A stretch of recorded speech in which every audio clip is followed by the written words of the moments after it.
So as we remain on the Llangollen, we've been up to Ellesmere and we've turned around because we wanted to do a bit of the Montgomery. There's not much of the Montgomery that you can do. It's still a canal that's trying to be joined up. But you have to book in through the FRANKTON locks, and we're on our way there now. But the sun is being kind to us. I've been the victim of a brutal attack by some kind of mozzie, so I'm just trying to overcome that. Isn't the fact that Mandy just beat me up, but it's a bit puffy.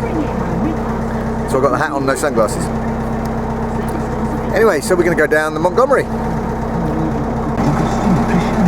Well, it's nearly 1 o'clock. Well, it's not just 1 o'clock, it's rum o'clock.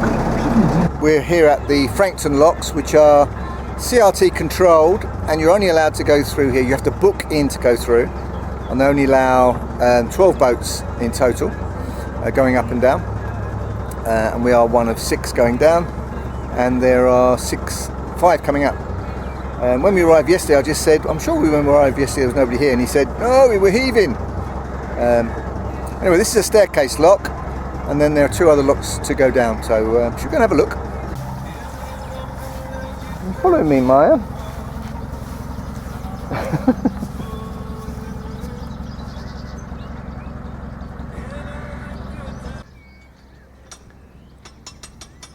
So apparently the BBC were here yesterday, filming.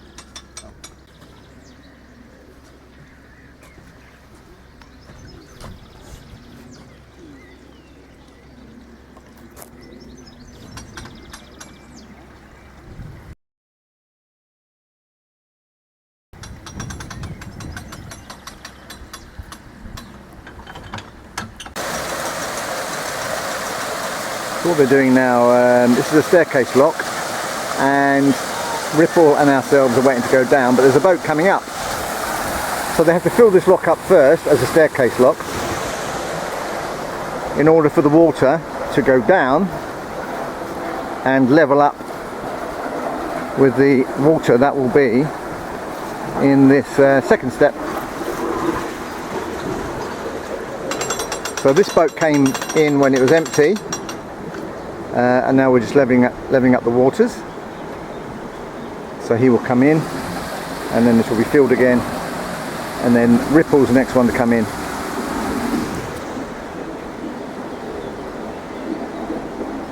And then we're going down there.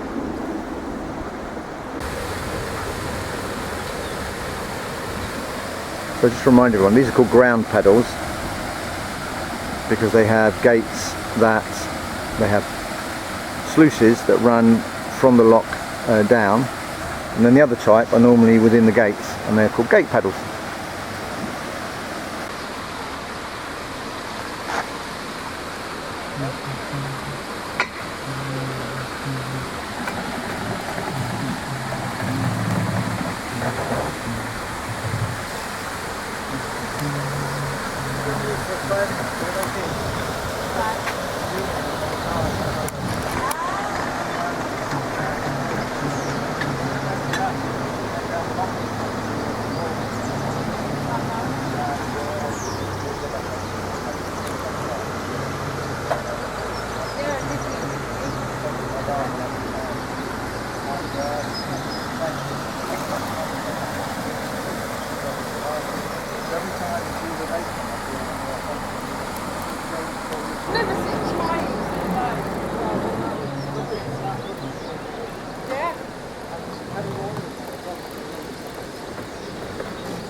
Yeah, Julie's done it before with her ex-husband, and I wanted to really.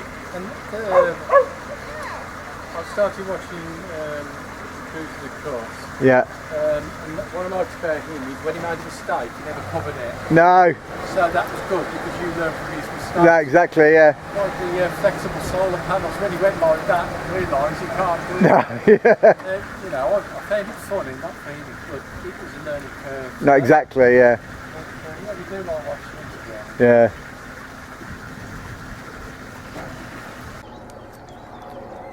So he had that boat built in Dewsbury. He actually bought it at the Crick show, he was just telling me. and he follows you, David, cruising the cut, and hopefully I've got a new follower there because he hadn't heard of our channel. So there you go, it's one of the boats that's gone down. He's told us how far we can go, which will be interesting, and what are the better pubs. So we're just waiting for this guy to go in, and then possibly another one come up, and then it'll be our turn. So here we are, this is our turn. We're in the top of FRANKTON lock staircase. We're going down. This is a familiar sight to many of these locks. They're very leaky. But the one thing that the guys do here is to let a little bit more water through, because this is the only way that the Montgomery gets filled. So it's careful management of the water system, which is good. Anyway, let's carry on. So this is the second step. So behind there is the top of the gate, or top lock, and now we're going to go down and allow that boat there to come up.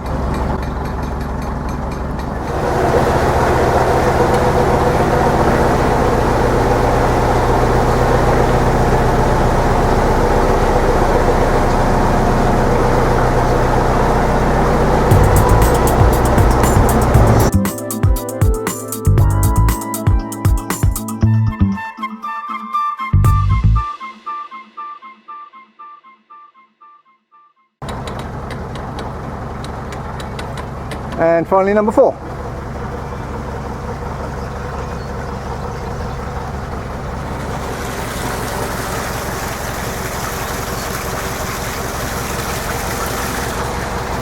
So we were the last to come down today. So obviously we're going to be following the other boats. A couple more locks to do, I believe. It's only 7.5 miles the section that's open. I believe there's a very nice pub called the Navigation Inn. That's where we'll see you next.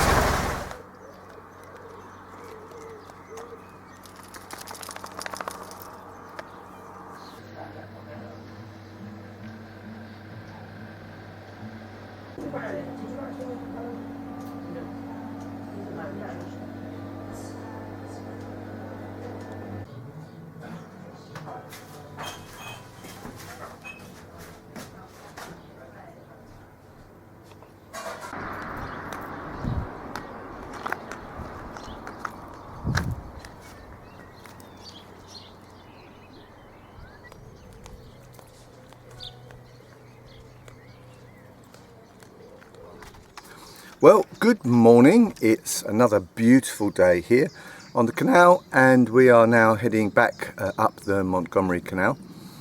We walked as far as we could down the other end, which is only another 3/4 of a mile before the navigation ends, and we've moored up just by a campsite where the Canal Trust has their cafe.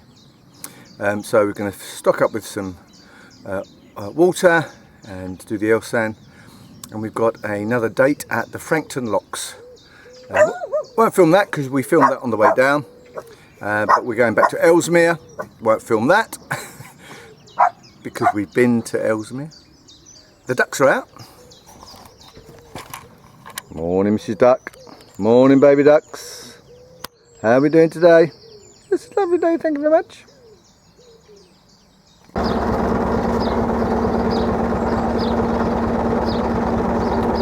So there are a total of 83 bridges, 83 being a lift bridge, which is the last bridge that you can go through navigably.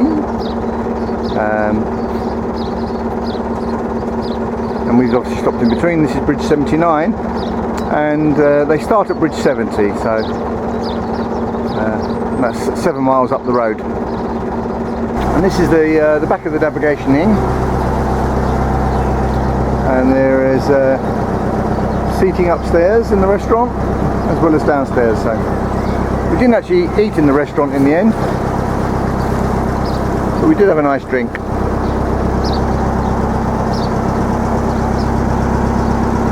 So let's enjoy some of the Montgomery countryside,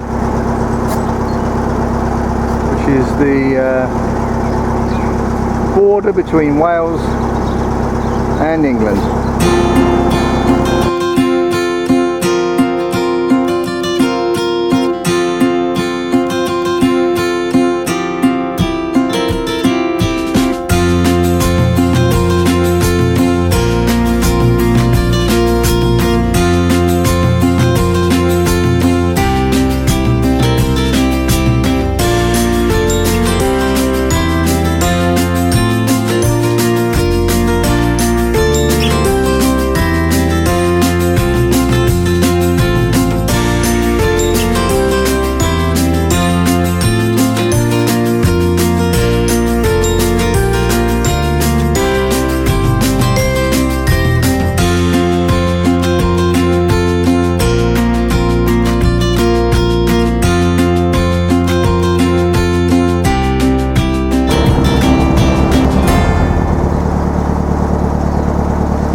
asked the cows what they thought about Theresa May's resignation. They said we're not amused.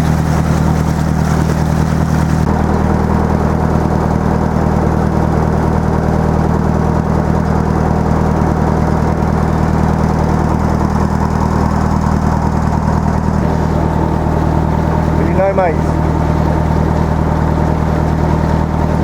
Yeah, we think that might have been a bull. So it's bully no mates. That's Mandy's joke. Don't blame me on me. This is one of those very interesting locks. We're actually going up, and as you can see, the rise is only about 4 or 5 inches. But it's a lock that's been dedicated to one of the founders, or the founder of, the Waterway Recovery Group, who in the 1950s really reinvigorated the waterway networks for pleasure boaters. Because obviously many years ago these were just purely for the working boats in the 18th and 19th century.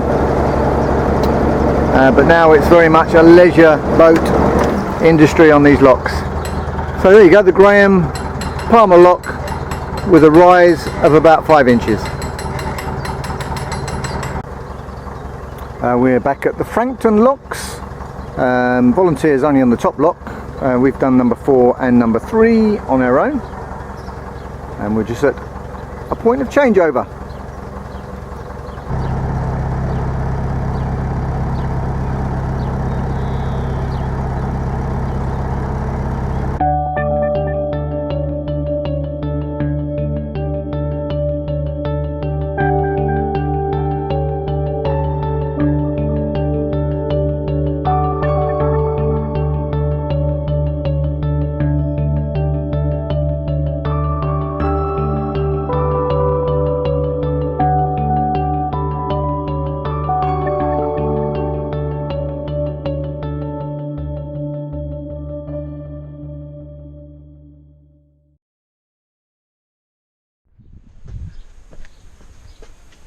So we're up a lane called Love Lane. There's a new development on what appears to be some very old York stone type place. We're going to go and try and find the Mott and Bailey.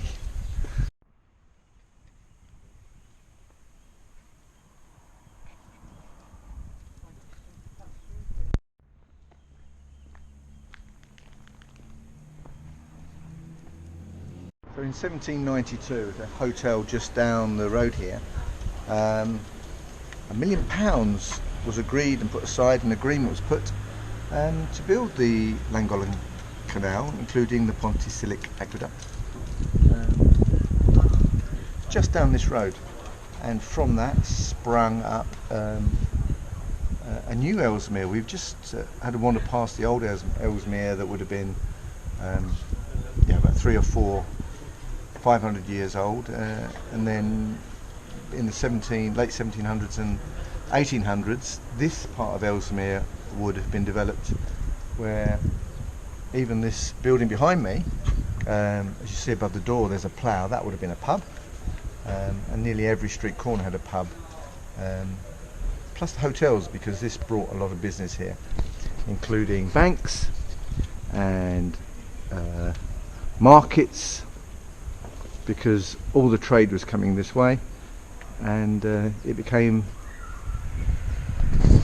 very important for the town, the canal, bringing produce and goods and wares to be sold, and prosperity to the town, until the railways took over. And Ellesmere doesn't have a railway station, so the town has much since died off there. We've even found a pub that once was a bank.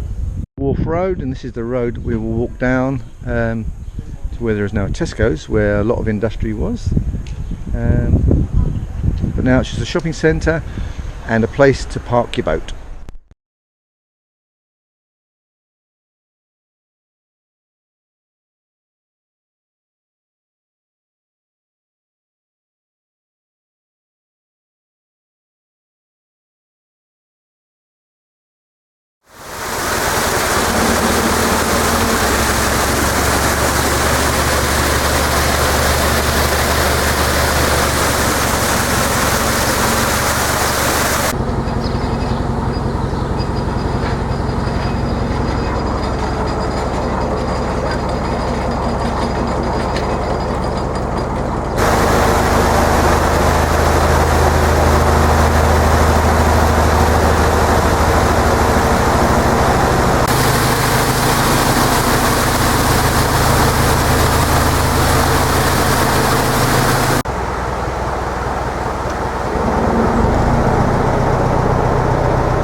Oh, can you see the? Can you see it going?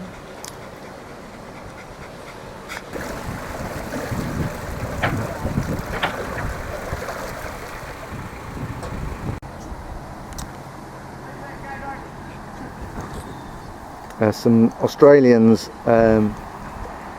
amusingly trying to get in the lock.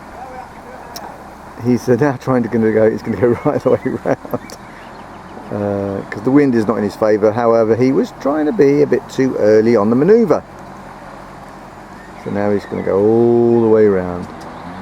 So we video this and we'll speed it up.